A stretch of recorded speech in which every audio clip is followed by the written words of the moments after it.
Alrighty then. It would appear I'm the only one watching at the moment, so hopefully we'll see some more people in here soon. Let's see.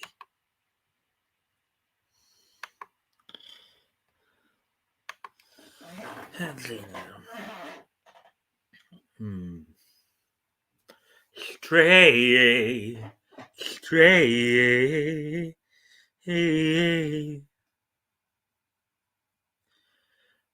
Live and die every time I see.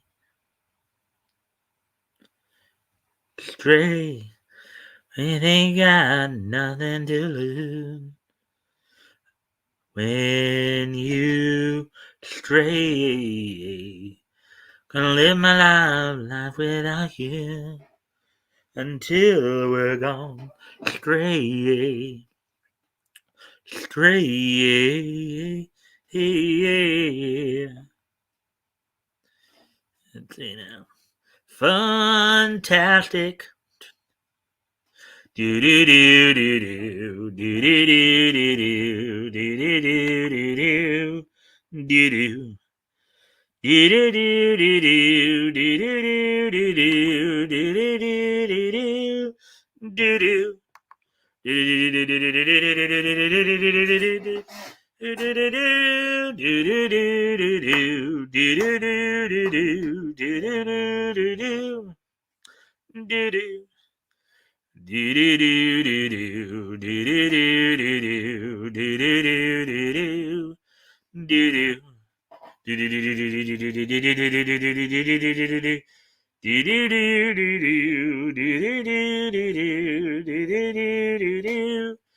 do do.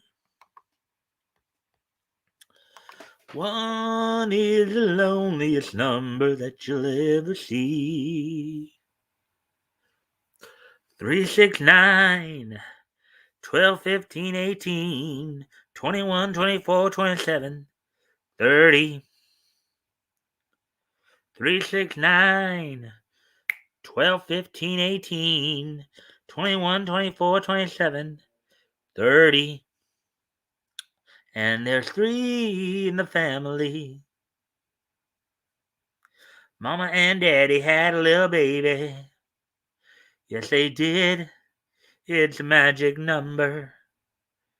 Yes, they did. It's a family. Mama and Daddy had a little baby. Yes, they did. It's a magic number. Yes, they did. It's a family. When Captain America throws his mighty shield, all those who oppose his shield must yield. To the red and the white and the blue it comes to when Captain America throws his mighty shield. Tony Stark makes you feel he's a cool exec with the hottest wheels as Iron Man, all jets of flame. He fights and fights with repulsor rays. Amazing power, it's Iron Man. Amazing power, it's Iron Man. Doc Bruce Banner, belted by gamma rays, turned into the Hulk. Ain't he just gallantly wrecking the town with the powerful? You know, ain't so monstrous, foolish but lovable, the ever-loving Hulk. Hulk, Hulk. Cross the rainbow bridge of Asgard.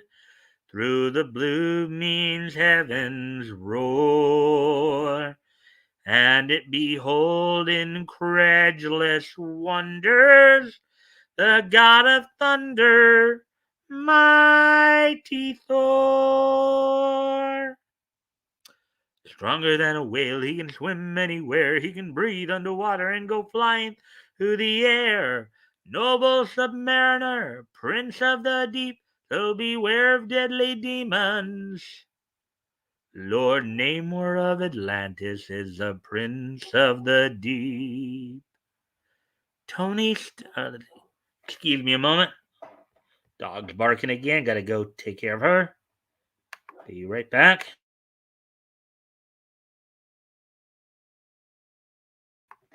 Hey, Bat Goat, I'll be right back. What's up, bro, daddy? What's up, bro, daddies? No trivia tonight. Oh, cool. Thanks for dropping in. I'll be right back. Gotta go tend to Chloe real quick.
Alrighty then, and let's see what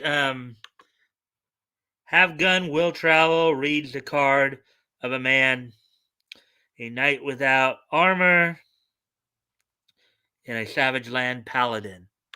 Alright, that's pretty interesting there, Backout.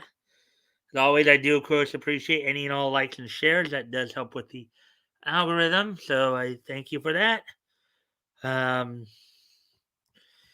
Anyways, we're just waiting around for some more people to get in, and of course, YouTube's finally catching up to the fact we have 2 viewers now. Anyways, oh, we're just as I said, we're just wait. Let's see, we're at 7 4. So yeah, so I guess I'll just go. Oh, hey, there we go. Hey, RJ. Love Paladin. I listen to Have Gun Will Travel radio program.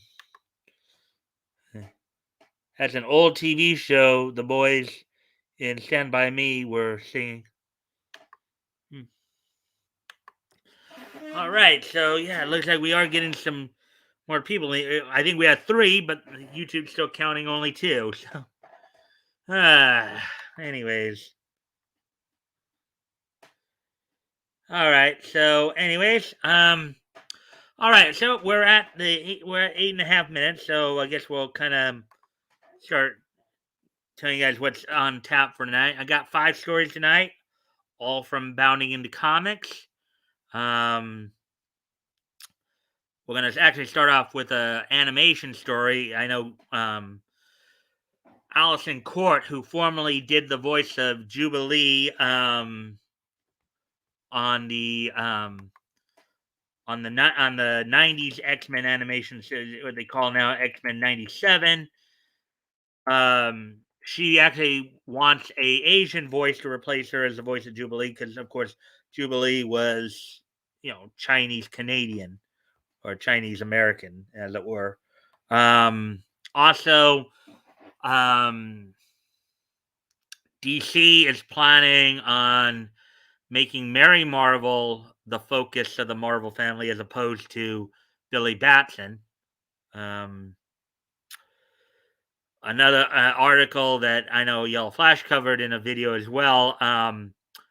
Marvel comics writer, the Marvel comics writer who was basically saying that if Rittenhouse was acquitted or found not guilty, then Kenosha should burn. We'll be looking at that, as well as IDW has some releases coming out, primarily with Star Wars and Transformers. So that 5 stories. That's all. Um, I listened to The Shadow when I was a kid because my stepdad loved it. Also, X-1. I now listen to CBS Radio Mystery Theater. There's a great website for it, easy to download. Yeah, I heard about the big brain move. Laugh out loud. Oh, about the Marvel artist who. Yeah, well, we're gonna talk a little bit about that too, among other things. So, anyways, now we're just past it. We're coming up on 11 minutes now, so we're gonna go ahead and get started on the news articles tonight, and hopefully more people will show up and get in there. And RJ, I hope you're still here. Uh,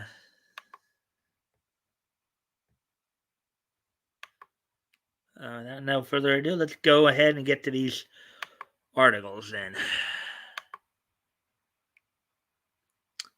So here's the first one right here that we're gonna. So you remember this series, right? X Men. Well, they're calling it X Men '97 now. Well, that's actually when the series ended. It actually started, I believe, in '92. It ran from '92 to '97. But I guess they're calling it X Men '97 for some. Again, the twisted logic of SJWs at work. No, we're not going to focus on what year it started. We're going to actually tell you the year it ended. All right, X-Men 97, original Jubilee. Allison Court confirms she will not reprise role. Wants Asian voice actress to replace her. So she's basically turning down money for wokeness. It sounds like. Big brain move here. Big brain move. Article by Spencer McCulley published yesterday. So let's go ahead and take a look at this. Following the news that 1992's X-Men the Animated Series would be receiving a continuation in the form of X-Men 97 on Disney Plus. Now, from what I also understand too, they're basically taking the story from where it left off. That may be why they also were doing it in '97, but like basically just after, of course, Lilandra takes Charles off to the Shi'ar Empire to heal him from the attack by Graydon Creed. So, anyways, on Disney Plus, voice actress Allison Court has confirmed that she will not reprise her role as a firework throwing Jubilation Jubilee Lee, after previously asserting that she would prefer the part go to an Asian voice actress. Yeah, the funny thing is, even in the way they drew her, though, here, doesn't seem like she seems Asian. I know that in the comics, Jubilee is, I guess, from what I understand, Chinese American, but still, they didn't even draw her. Of course, this is seen from X Men Evolution, or X Men the Animated Series 1992, Marvel Entertainment. Let's see if you guys are.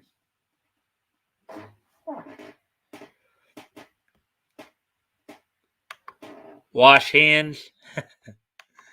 I'm going to be making dinner and partying around. So I'll be listening, but away from the PC for a bit. All right.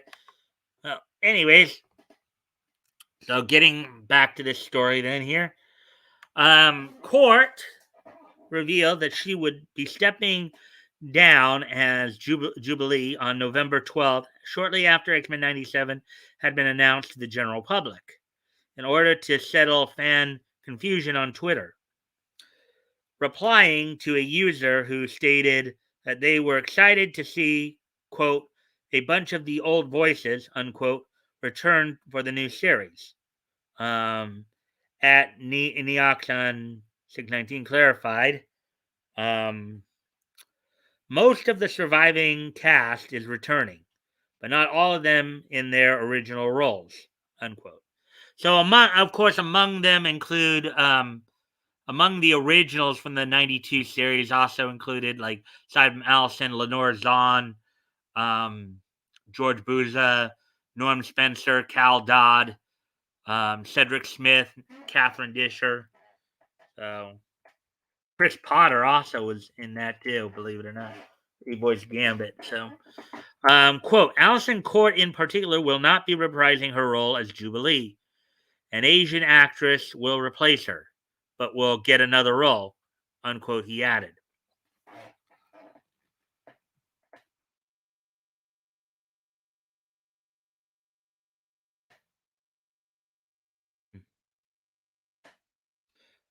Okay, and then this is what they were here.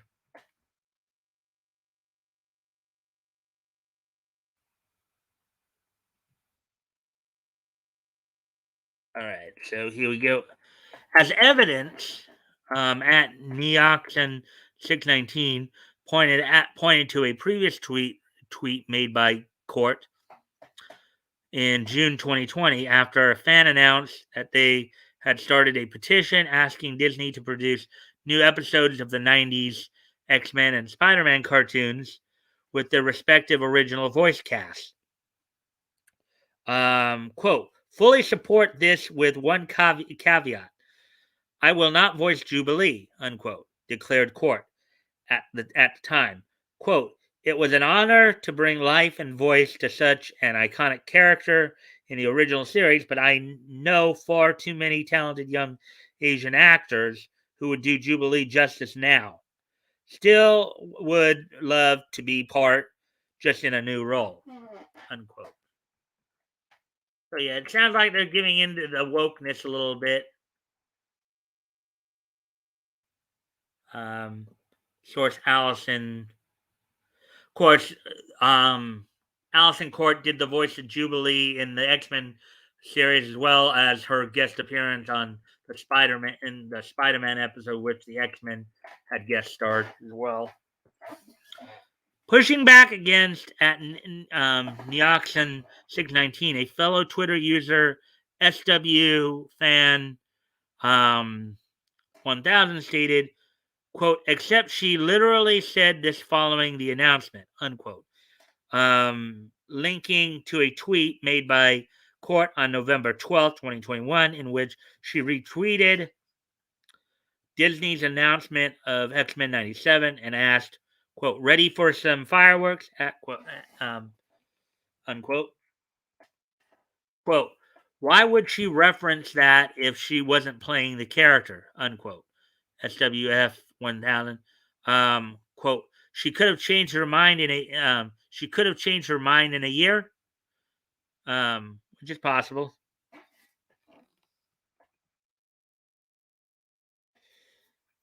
Or maybe she got some pressure. It could be maybe she got pressure from people, going after her. Why are you voicing Jubilee? Jubilee should be voiced by an Asian actor. It was at this point that Court herself joined the conversation, informing the fans, quote, Jubilee is returning and I am involved with the show. But those two things don't have to be one and the same thing, unquote.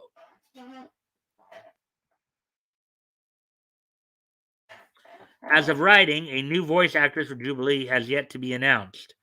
What do you make of Court's decision? Let us know your thoughts on social media or in the comments down below. Well, I think if she's been bitten by the SJW bug, then I think it's a stupid decision. I mean, she's at least sticking with the show, but going to go to a new. But I mean, this is a role that obviously would have secured her, being part of this particular version of the team.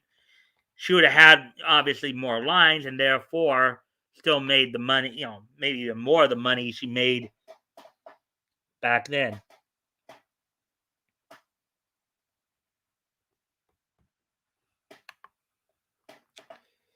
Let me think.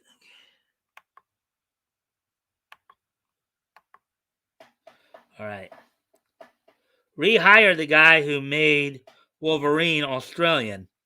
Not enough bogan representation in our cartoons. Oh yeah, from the 80s, from when they had Wolverine on the Spider-Man the Amazing Friends cartoon, right, RJ? Is that what you're talking about?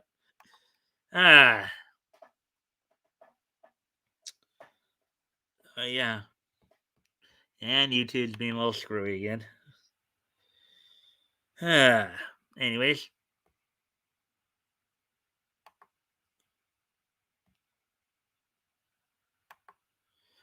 All right, so now we're gonna get on to the comics portion of the stories. Guess you could say that did have some amount of comics influence as well, but that was as much a cartoon story as anything else. So, anyways, so we got 4 more stories here to go through. And we're going to start with this one right here.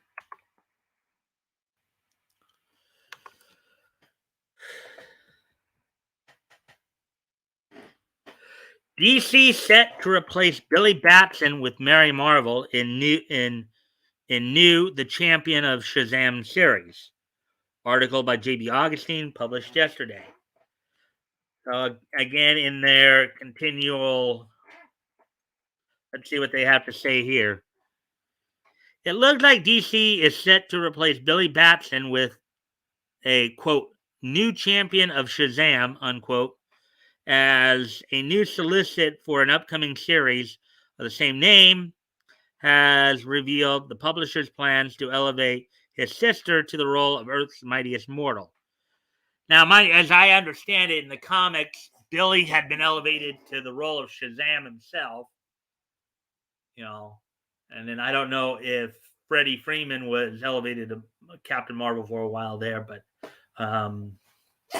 yeah, Mary here is now being considered so Shazam Volume 3, Number 6, Shazam and the 7 Magic Lands, Chapter 6, DC Comics, words by Jeff Jones, from 2019, words by Jeff Jones, art by Dale Eaglesham, Marco Samucci, Scott Collins, and Michael Atiyeh.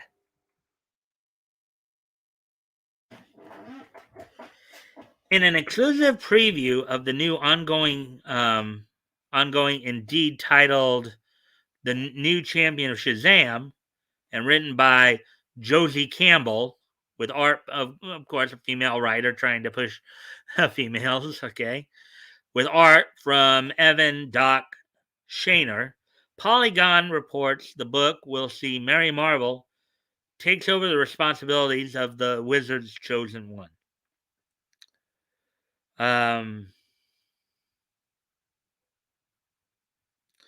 This isn't unprecedented for her. After making her first appearance in Fawcett Comics' Captain Marvel Adventures number 18 back in 1942, she soon appeared in her own comic by creators Otto Binder and Mark Swayze, lasting for 28 issues from 1945 to 1948, which we will probably see some of that when we get to that point, obviously. There she is back in 1942. See, so you got from left to right, you got Captain Marvel, you got Mary Marvel in the middle, and Captain Marvel Jr. there at the far right. Captain Marvel and Captain Marvel Jr. proudly present Mary Marvel. Fawcett Comics Wikimedia. Quote, it's been so long since she had her own book, before she was a DC property, unquote, said Shaner. Quote, we're hoping to have the fun and the creative energy behind so much of the early stuff that Bender did, but bring that to a more modern audience and try to make it more relatable to kids or young adults today, unquote.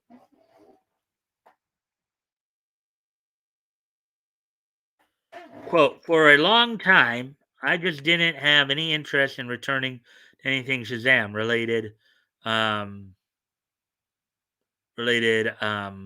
Shazam related, Shaner added.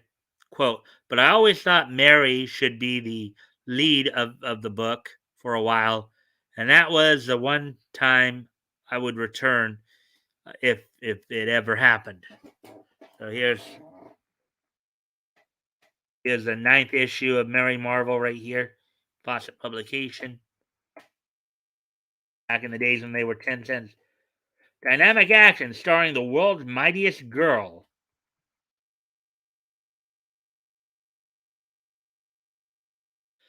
Campbell explained who Mary is and wants to be, quote, is the very heart of this comic, unquote. But so are, quote, roles that she's either been forced into or has willingly joined into, unquote. Quote, it's really shining a light on her and her wants and her desires. As somebody who was part of a superhero team, doesn't have her powers, gets them back, and then she's got a lot of choices suddenly displayed in front of her that she's gonna have to make real fast, unquote, said Campbell. Source Countdown Volume 1, number 36, Magical Mystery Tour, 2007 DC Comics. Um, Words by Paul Dini and Tony Bedard. Art by Jim Calafiore, Jack Purcell, and Thomas Chu. So let me see if you guys are saying anything yet. Let's see. All right, nothing new said yet. Okay.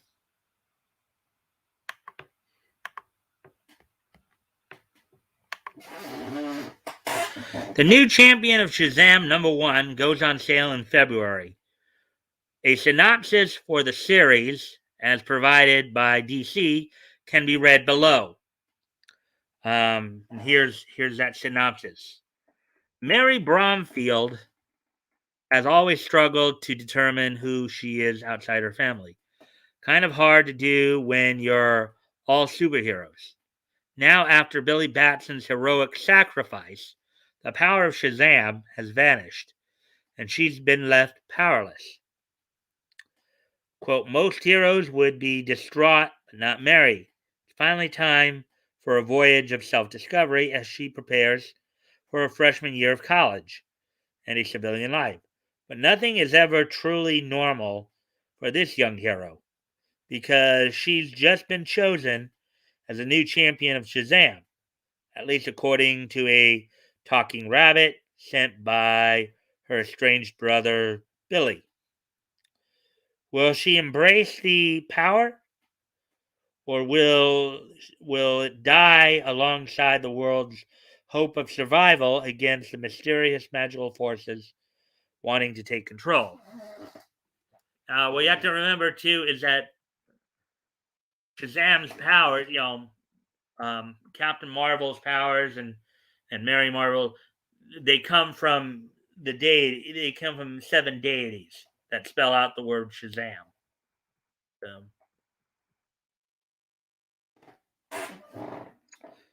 source the new.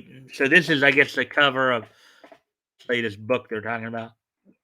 New champion of Shazam #1. Cover art by Evan Doc Shaner. Are you excited to see Mary Marvel step up to fill the big red cheeses? Should that's what Doctor Savannah used to call Billy, the big red cheese. Um, Let us know your thoughts on social media or in the comments down below. RJ, you're a bit of a comic historian. What do you make of all that? If you're still here, what do you make of that?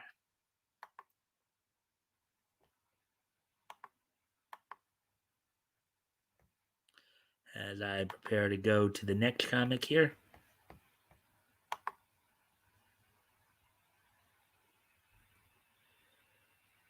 Just want to see if RJ has anything to say about the new take on Captain Marvel right there from DC.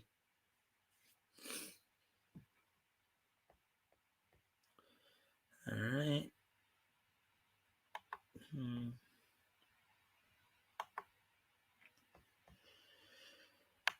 Okay, I guess she doesn't. So I guess we will move on to this next story then. This may have been the big brain move, of course, that Pat Coat was talking about. So we'll get into this here. Marvel creator Dylan Park says, quote, burn the MFer to the ground, unquote, in commentary on Kyle Rittenhouse trial. Article by John F. Trent, published today. So here we go.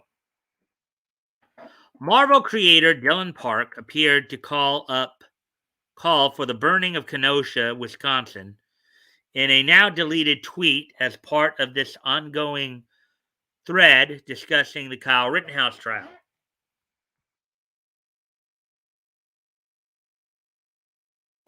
Park began his thread sharing a video of Rittenhouse crying after he took a stand to testify as part of his self-defense case. Park wrote, quote, white privilege is illegally carrying a weapon to an event with the intent to use it, murdering two people, and getting up on the stand and crying about being the victim. And of course, he'll be acquitted, unquote. Well, to me, that sounds like a little bit of projection right there. I don't know. I think if anybody is doing what Park just accused, if anybody is sitting there doing what Park just accused Rittenhouse of doing, I think it's more the SJWs who are doing that kind of thing. After all, they're the ones going and rioting in the streets to begin with. They're gonna do something like that. What they should almost expect to get shot in that case. They're gonna go and start breaking the law like that and start destroying people's property and stuff like that. They should almost expect that to happen. What you think that? So you're telling Mr. Park, you're telling me that somebody was to break into your house, start destroying your property, start beating the you know what out of you, and doing whatever else could possibly be done to you or your family. You're saying you're just gonna sit there and be like some little fraternity boy, go, thank you, sir. May I have another? If that is your mindset, you are an absolute idiot. Anyways, let's go. Let's continue on with the article here. Just continue on with the article here.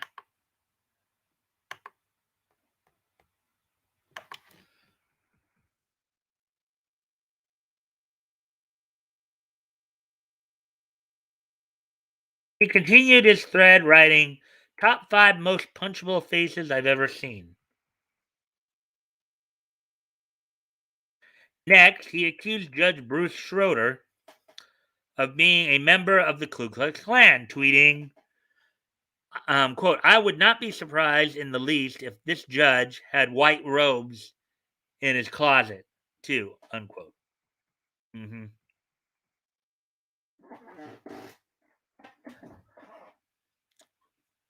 He continued to criticize Judge Schroeder, writing, quote, the defense attorney doesn't even have to do anything because the judge is shutting down the prosecutor every chance he gets. No. The prosecutor is doing a lot of stuff that he's not supposed to and is getting called out for it.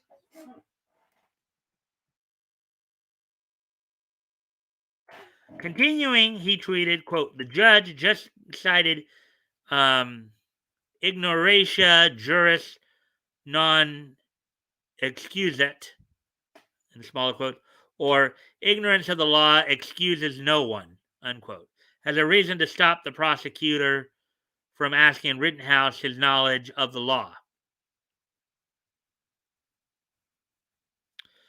Which makes zero sense. Well, Mr. Park, we actually do have a right to bear arms to protect ourselves and or our property or friends' property if they want us to protect it.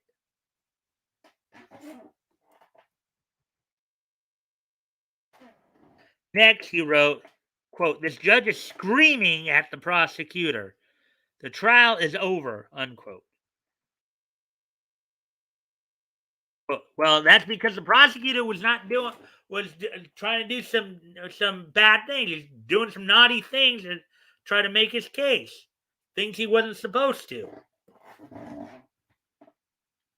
Quote, the prosecutor posted photos of Rittenhouse holding an AR-15 with the caption, I'm just trying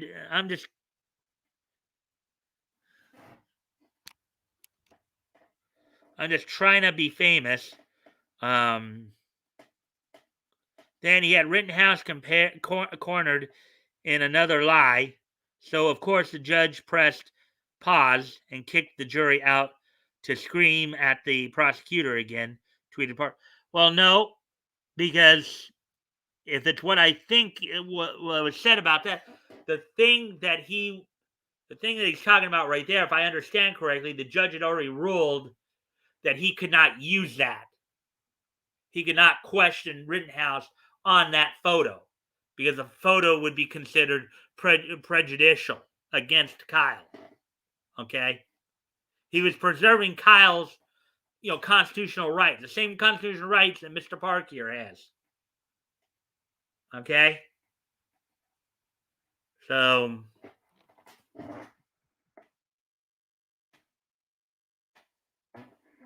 he then shared 3 screenshots of headlines and captioned them, quote unquote, laugh out loud. The first headline reads, quote, men shot by Rittenhouse can't be called victims during trial, but rioters, looters are okay, judge rules. Because that's what they were. They were rioting and looting. They were not victims. They went out with the intent to break the law. Okay? They went out to cause damage, to, they were rioting and looting. Okay? That is what they are. They are criminals. They should have expected the possibility that they were going to get shot. Okay? You go out and you break the law, it's like, if you, like, for example, if you're going to challenge a policeman, if you're going to go after him with lethal force, you better be ready for the consequences of that, which could be up to lethal force in reply. This guy's an idiot. Totally agree, Becco. He's also really dumb. Yeah, he's not just an idiot, he's another twittiot. Yeah, so.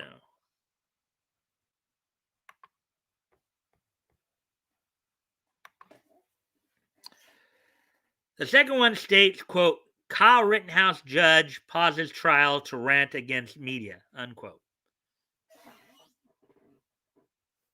Well, yeah, because the mainstream media is feeding into this too. They're abusing their constitutional right. And the third reads, quote, Kyle Rittenhouse judge spotted reading cookie catalog during trial, prompting theories, unquote.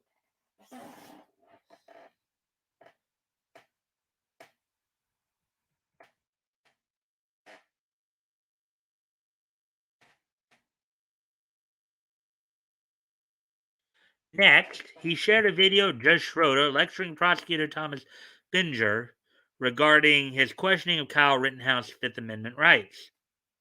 He wrote, quote, here's that video of the judge absolutely losing his bleep.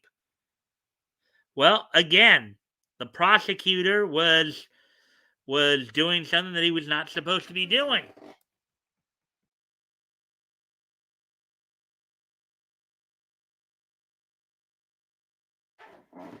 He then shared another video of the judge dismissing the weapons charge against Kyle Rittenhouse. Park wrote, quote, and the judge just dismissed the illegal possession of a weapon charge because, get this, the barrel of his AR-15 was too long, LMAO. Well, it should have been dismissed anyways because, again, he has the constitutional right to have the weapon. So,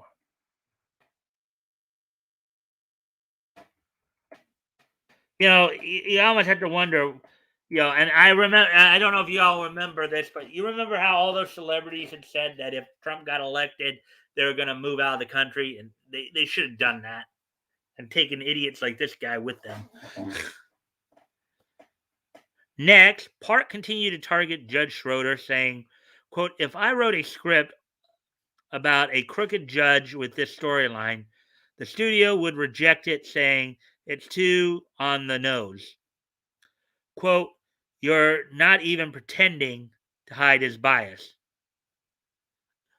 What, his bias for the Constitution? That's actually what he's supposed to do. If you were in Rittenhouse's shoes right now and the prosecutor was trying to rake you over the coals, you ding dong, you'd be thanking God that he'd be stepping in like this.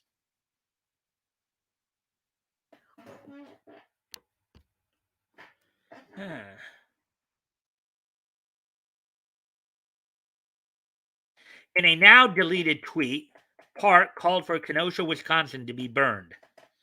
And here's where we get the real. He tweeted, quote, with a verdict near, Governor Tony Evers said that 500 National Guard members would be prepared for duty in Kenosha if local law enforcement requested them, unquote. He added, burn that MFR to the ground. This is what Dylan Park added, of course.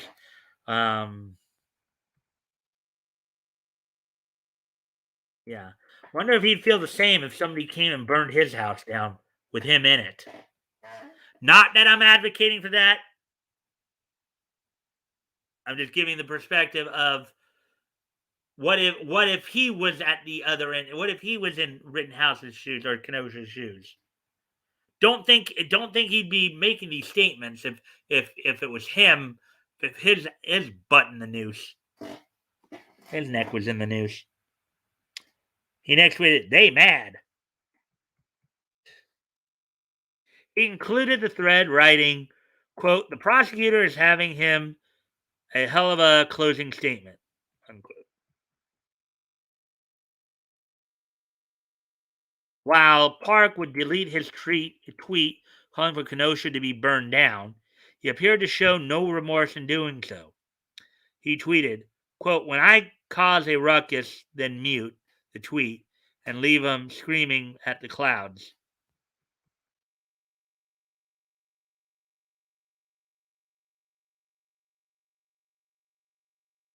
In another tweet, he wrote, quote, them, these woke PC snowflakes and the leftist cancel culture mob are pathetic. He added, also them, Halpip Twitter support. He quoted Orange County and tweeted mean things and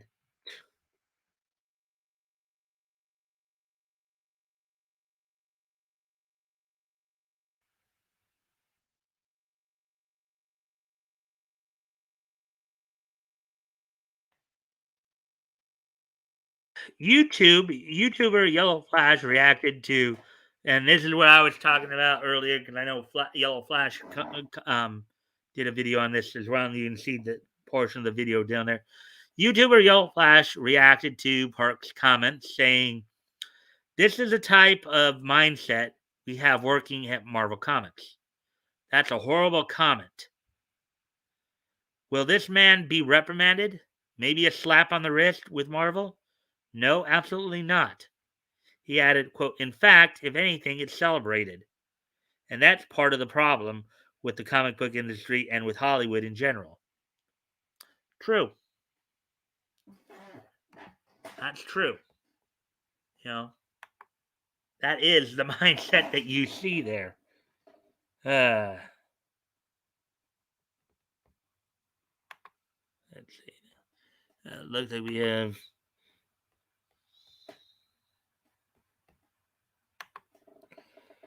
talking about the Kyle Rittenhouse case. Not directly bounty on. This is just covering what a Marvel creator said about it. We're not covering it directly.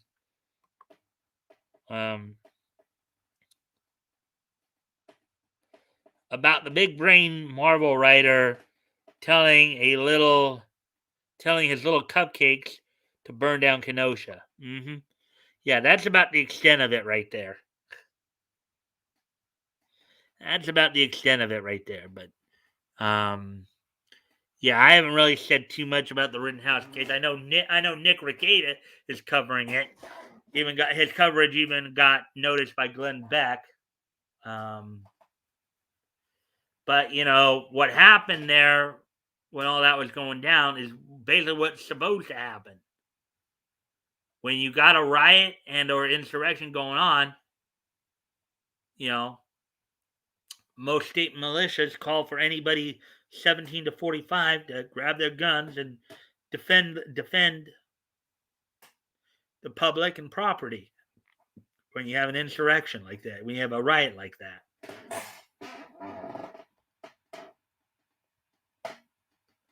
So, anyways, let's continue on. There's of course, the thumbnail to Flash's video right there. What do you make of Park's comments? Yeah, well, and I would have to agree with Batgoat in saying that this guy's an idiot. He's definitely an idiot. So, anyways, let's move on to the next story here. Then, actually, I had quite a bit of commentary there because, of course, he did eventually delete the tweet about it because you know, it's kind of funny. The left got up in arms over an anime tweet from Representative Gosar, and then they have this kind of garbage in their pockets as well. So, I mean, just goes to show you. Anyways, as always, I do appreciate any and all likes and shares. If you want to help out with the channel there, that'd be appreciated. Anyways, moving on to something a little more mundane here. All right. IDW announced a series of Star Trek one-shot comics, beginning with Star Trek Klingons. Article by John F. Trent, published earlier today. IDW Publishing announced a series of upcoming Star Trek extra long one-shot comics, beginning with Star Trek Klingons. There's a Klingon in comic form right there.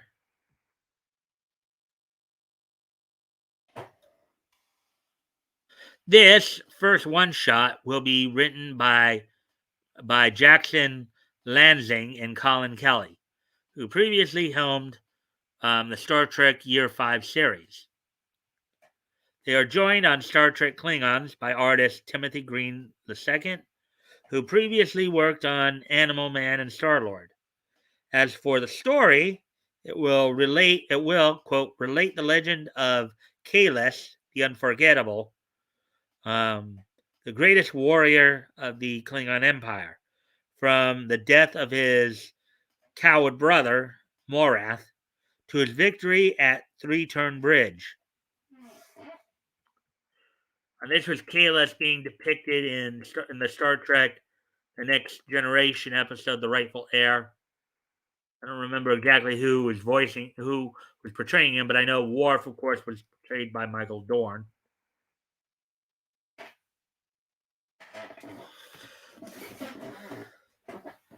Quote, I was, in large part, raised by Star Trek, and no culture helped me come to terms with my masculinity, my anger, my personal code of honor, more than the Klingons, unquote, says Lansing. Quote, so when I tell you the only thing more exciting to me than taking the Enterprise crew on their final journey in Star Trek Year 5 is getting to show the man behind the myth of Kahless the Unforgettable.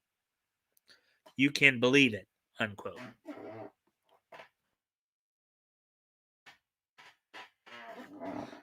Quote, the Klingon people provide a rich counterpoint to the Federation. They present a lifestyle that is loud and fearless, but also incredibly egalitarian and fair. no matter who you are, respect is earned, not given, unquote, says Kelly. True that. He adds, quote, we've been pitching this story since before we'd ever been hired to write Star Trek. We never in a million years thought it would be a story we actually got to bring to life.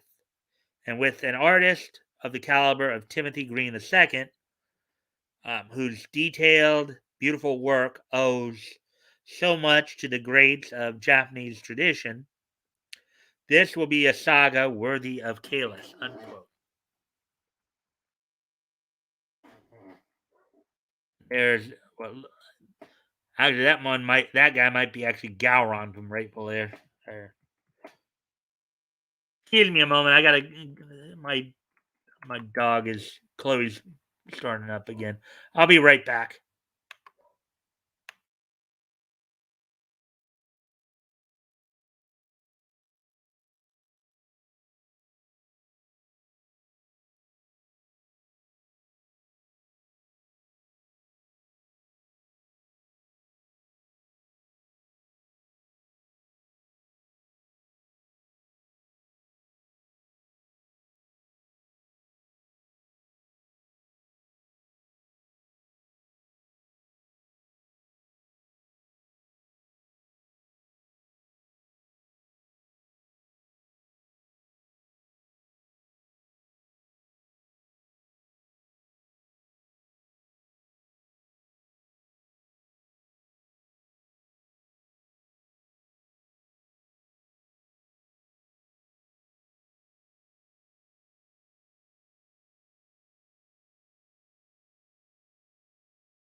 All right, sorry about that. I had to go tend to Chloe there.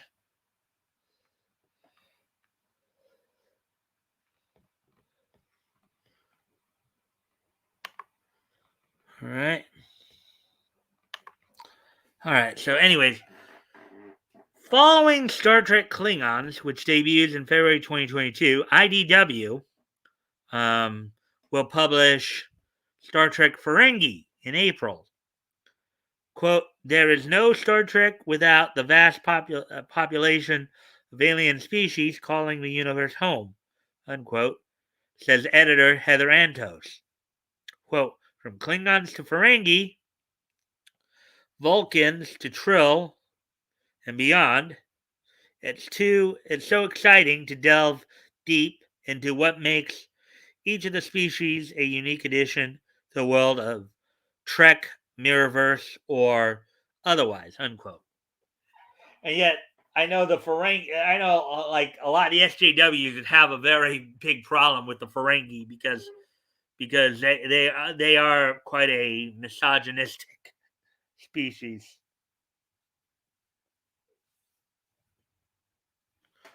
So the fact that or Heather Antos here would be saying anything positive about them was quite interesting. Here's another scene from Right Belair, the episode Right Belair from Star Trek Next Generation. Star Trek Klingons will feature two variant covers. Cover A will be done by interior artist Timothy Green II, while a retailer incentive cover will be completed by Alexandra Beguez. Do you plan on checking out Star Trek Klingons and the subsequent one shots featuring the various races of the world of Star Trek? Sounds interesting. If I had that kind of money to be spending, I probably might consider it. Uh, so, anyways, What? People disappearing on me again. uh,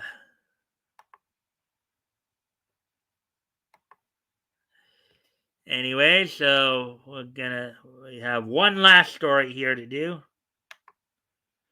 The last story we're gonna hit up tonight. See, we're coming up on an hour here, so we got through these pretty quickly then.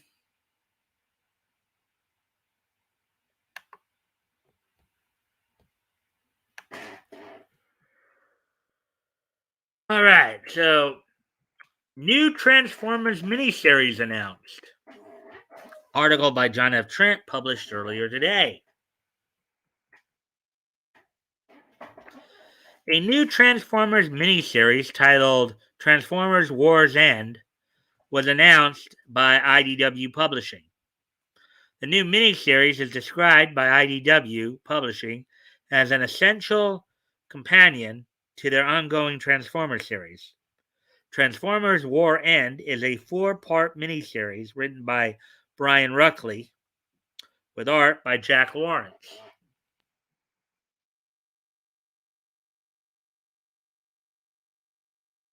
So there's Transformers War's End number 1, the cover for that. The series will see the return of the warlord Exarchon, who previously plunged Cybertron into darkness. Not only does Exarchon return, but he will be reunited with his generals Shockwave and Skywarp. IDW adds, quote, Cyclonus, a warrior haunted by the horrors of the ancient conflict, seeks a glimmer of hope by testing the allegiance of Decepticon leader Megatron, whose own evil machinations have so recently fractured civilization into warring factions.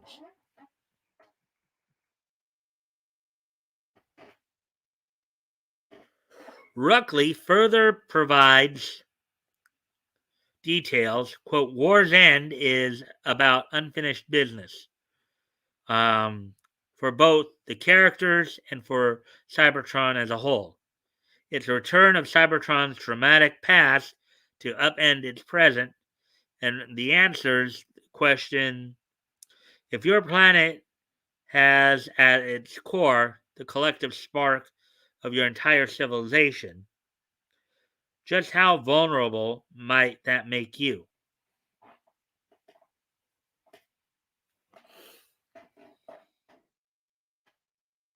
He adds, quote, I love the fact that we will get to act this out with some of my favorite characters Cyclonus, Team Stream, Pyramagna, Geomodus, and Exarchon.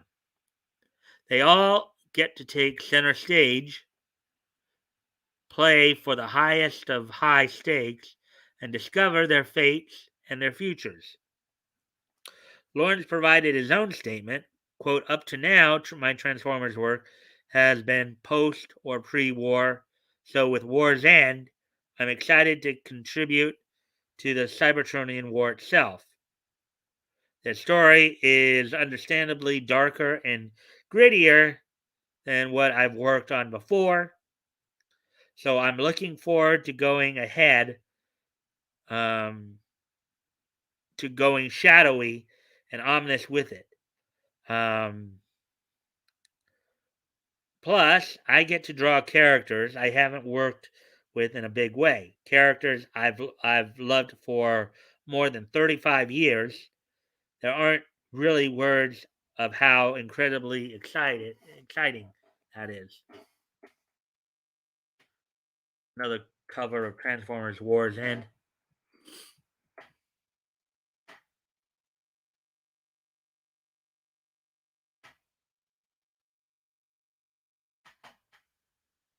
Editor Dave Marriott also added, quote, since launching in 2019, all our Transformer Universe titles, ongoing Galaxies, Escape, Wreckers, Tread and Circuits, the 2021 annual, the Valentine's special, and the Halloween special, have been the quilted pieces of an epic story helmed by Brian Ruckley.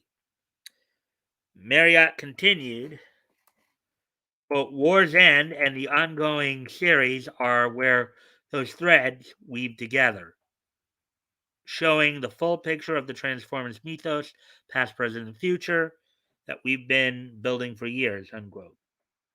First issue of the miniseries will arrive in February. It will feature a cover A by Angel Hernandez. Cover B is done by interior artist Jack Lawrence and a retailer incentive by EJ Sue. You plan on checking out the Transformers? All right. So, anyways, so that's it. That's all the stories I got for you tonight. Those are the 5 stories. So, with that, we're just we're just past the hour mark here. We still have people here. Batgoat, you still here? RJ, you still here? I'm still here.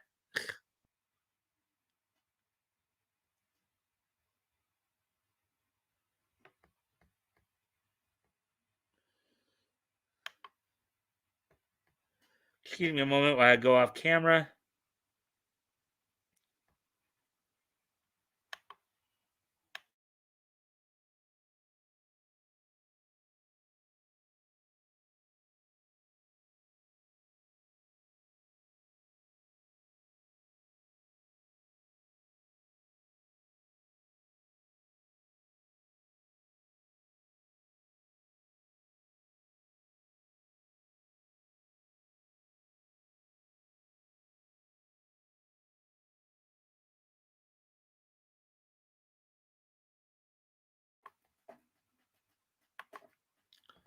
So, anybody still here? Is there anything you guys want to ask about or talk about? Since we kind of got through the stories pretty quickly.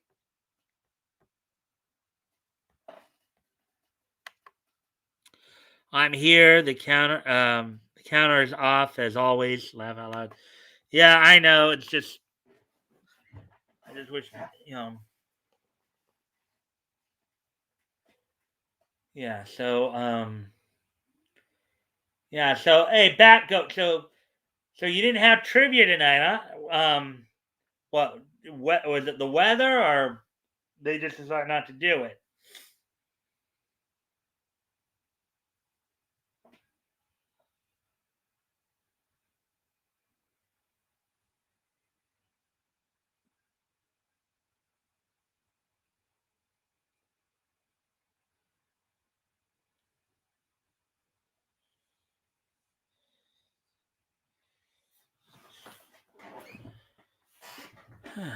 Let's see.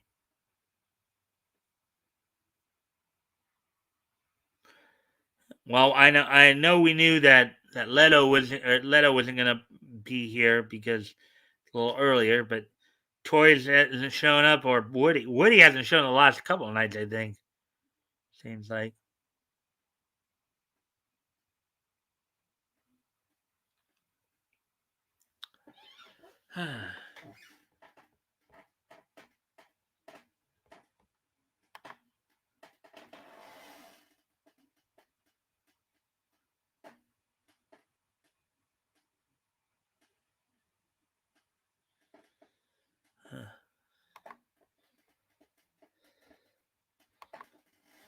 Guys from the team were all busy. One guy with work, and the others with their kids. Ah, okay.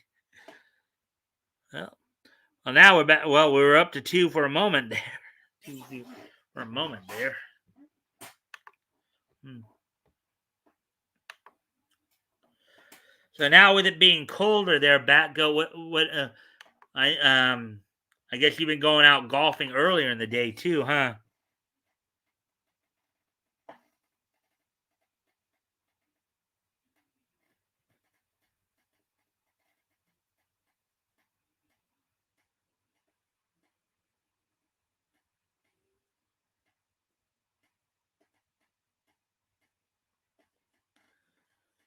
Hmm.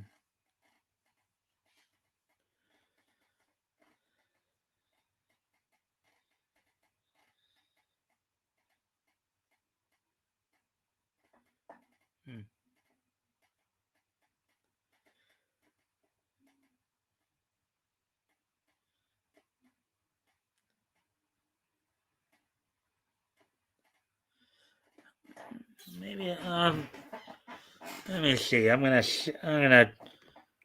gonna pull up Bounty in the Comics again. Just check one last time, see if there's any other stories that maybe um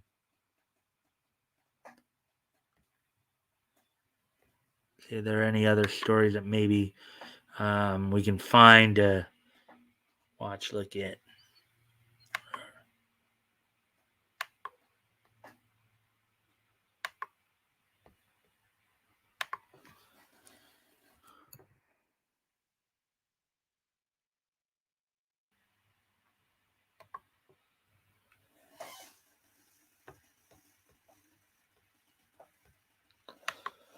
I went yesterday afternoon. There's no show on the there's no snow on the ground, but the wind is bad now.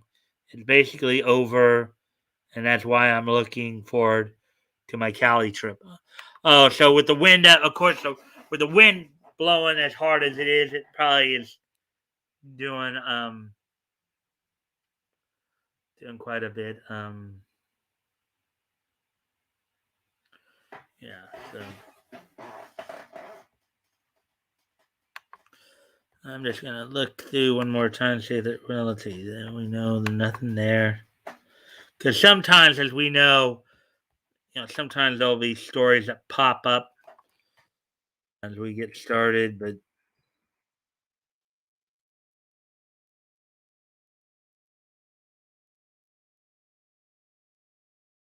yeah, okay. It doesn't really look like there's anything new that's come in. Let's see. What about this? The Daily Stupid.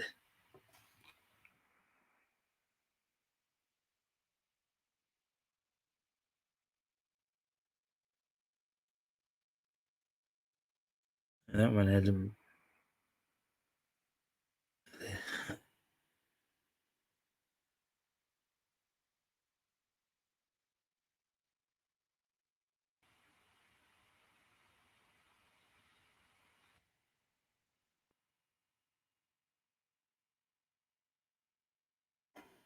I guess there's not really much else on here.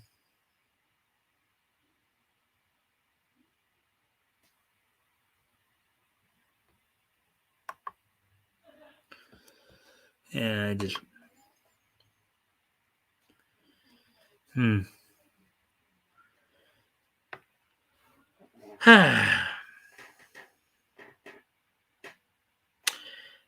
Hey, Bat Goat, is there anything else maybe you want to mention or talk about? Just curious because I got through all the articles I was going through. I could theoretically try to find some more, but maybe on CBR or something like that. But they'd be more anime related, more likely. History time then. Yeah, I thing is I don't like going this short amount of time, but I mean if there's nobody around, um, let me see. I like to at least try to get it as close to hour and a half as possible. Let's see. Let's see. What can I think of? Oh, I got something here. Um, have you what cartoons have you been watching with your grandson, Batgoat, of late? What cartoons have you introduced your grandson to lately?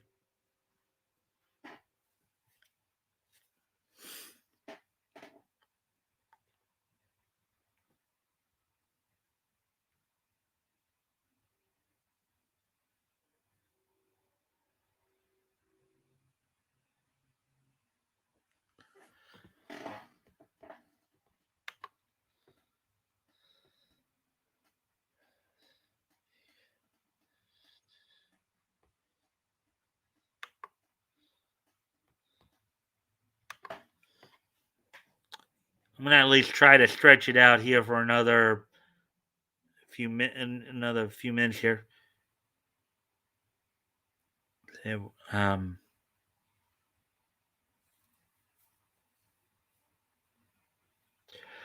Yeah, because I remember you were saying you were wanting to, of course, expose your grandson to some of the classics. So I just kind of thought it'd be a good conversation topic to get into now. What you might have been exposing him to in terms of what cartoons.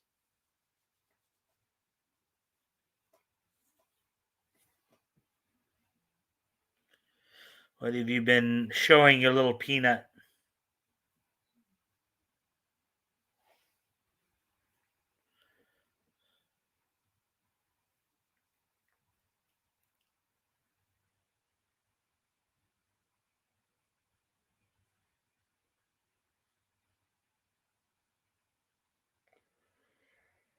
Hmm.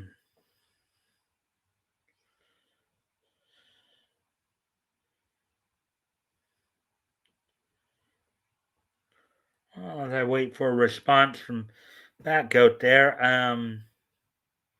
Going back to the X Men cartoon for a moment, has some interesting link to some other shows that were you know filmed up in Canada. Philip Aiken, who voiced Bishop in X Men, was Charlie DeSalvo in the Highlander series of the '90s. Catherine Disher, who played Jean Grey, who voiced Jean Grey in the '90s um, cartoon, would also around that same time be would portray Dr. Natalie Lambert on Forever Night, which was a bit of a cult classic about based on a repentant vampire.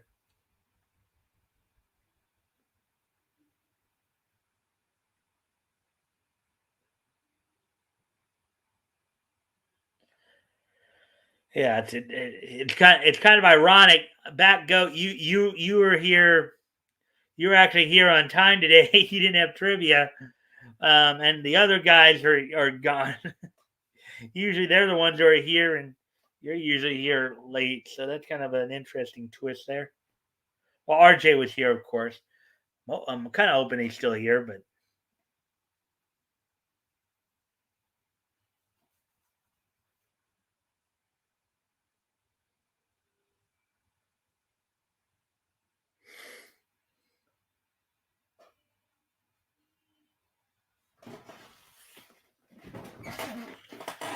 let's see.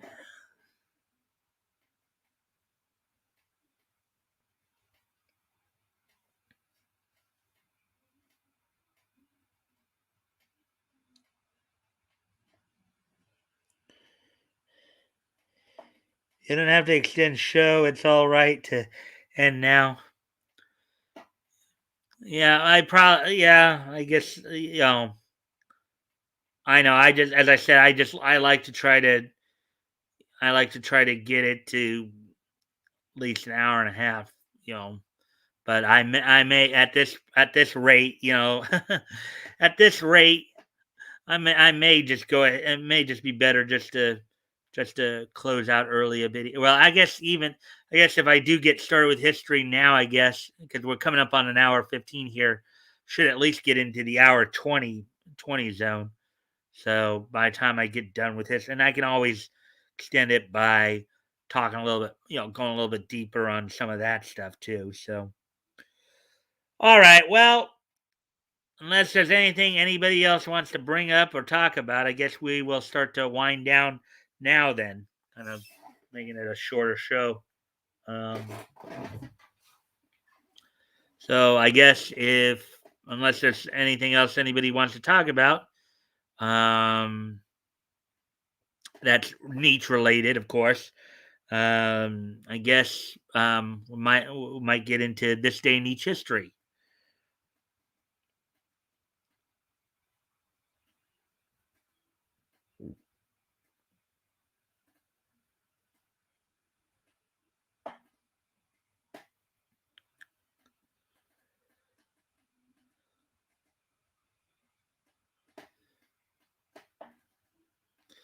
All right. Well, as it would seem, nobody has anything more to say. I guess we will then get into this day in each history. So today being Wednesday, November the 17th, 2021. Let's go ahead and take a look back on this day in each history.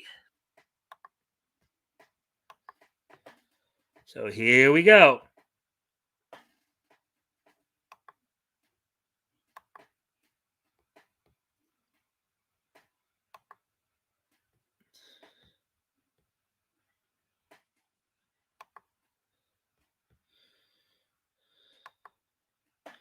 All right, so we're going to head back 40 years first here.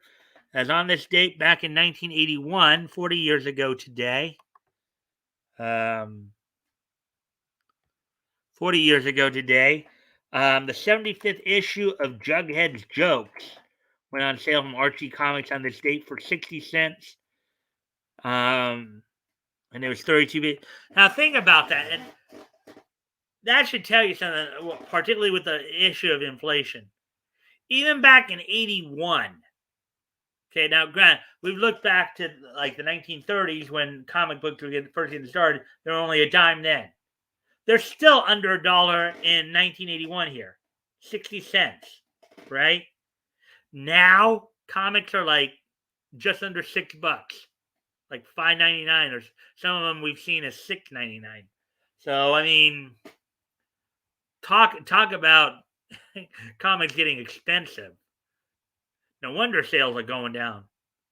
Sure, I'm sure if they were, even if they were 60 cents like they were here in 81, people would be buying them. Even the some of the crap stuff that we've been seeing with the woke baloney, but that's neither here nor there. So, anyways, on this date back in 1981, the 75th issue of Jughead's Jokes from Archie Comics went on sale.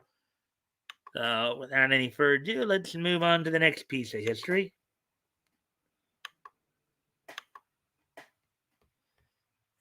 As we move ahead, we move ahead to 1996. On this date, 25 years ago today, Survivor Series, the 10th annual Survivor Series took place on this date. Back 25 years ago today, took place from Madison Square Garden in New York.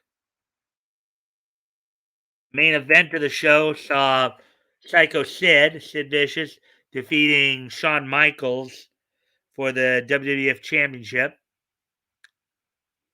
Let's see. Let's see. Among the singles matches, and then let's see. Bret Hart defeated Steve Austin. Undertaker defeated Mankind, and then the free for all show. And then the set of matches for the Survivor Series matches in the free for all show. You had Jesse James, aka Road Dogg, Aldo Montoya, aka Just Incredible, Bob Holly and Bart Gunn defeat the team of the Sultan, aka Rikishi, Justin Bradshaw, aka JBL, Salvatore Sincere, and Billy Gunn. They defeated them. You had in another Survivor Series match, you had Doug Furnas, Phil LaFon, and the Godwins defeat Owen Hart, the British Bulldog, Martin Jannetty, and Leif Cassidy. So, in another Survivor Series match, you had Mark Merrow, Rocky Maivia, Jake Roberts, and the Stalker. I believe the Stalker was probably, as if I recall, Barry Windham, defeating Crush, Jerry Lawler, Hunter Hearst Helmsley, and Goldust. And then in the final Survivor Series match, you had Farouk, Vader, and the fake Razor Ramon and Diesel fighting to a no contest against Flash Funk, aka Too Cold Scorpio, Jimmy Snuka, Savio Vega, and Yokozuna. So those were all the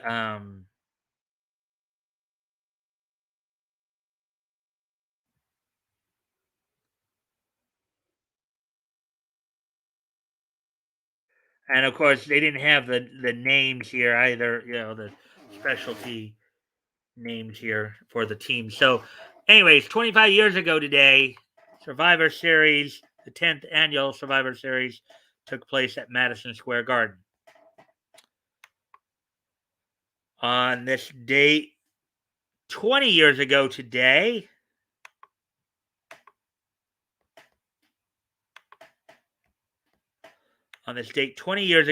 in 2001, the DCAU's version of Justice League premiered on this date back in 2001.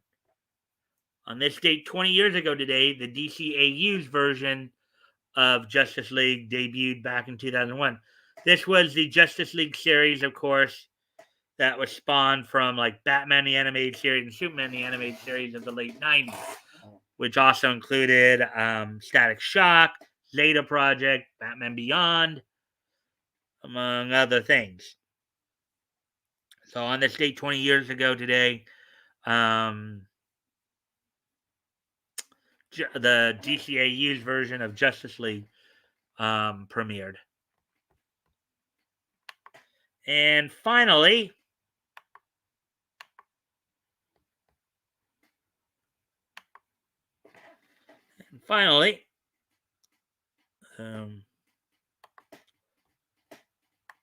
on this date 5 years ago today, the 8th episode of the Fairy Tale OVA was released on this date 5 years ago today in 2016.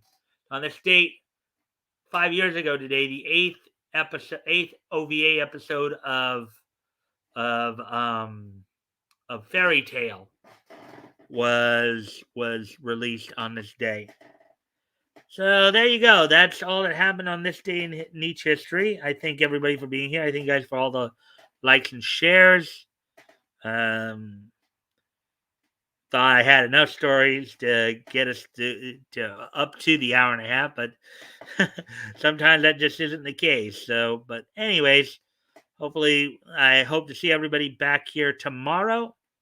And don't forget, Friday, of course, is our historical comic retrospect, in which we take a look back at comics history. This Friday, we'll be starting our coverage of August of 1938, which will be going over some comics that went on sale from DC Comics at that point. So, anyways, thank you guys for being here, and I hope to see everybody back here tomorrow night. Bye!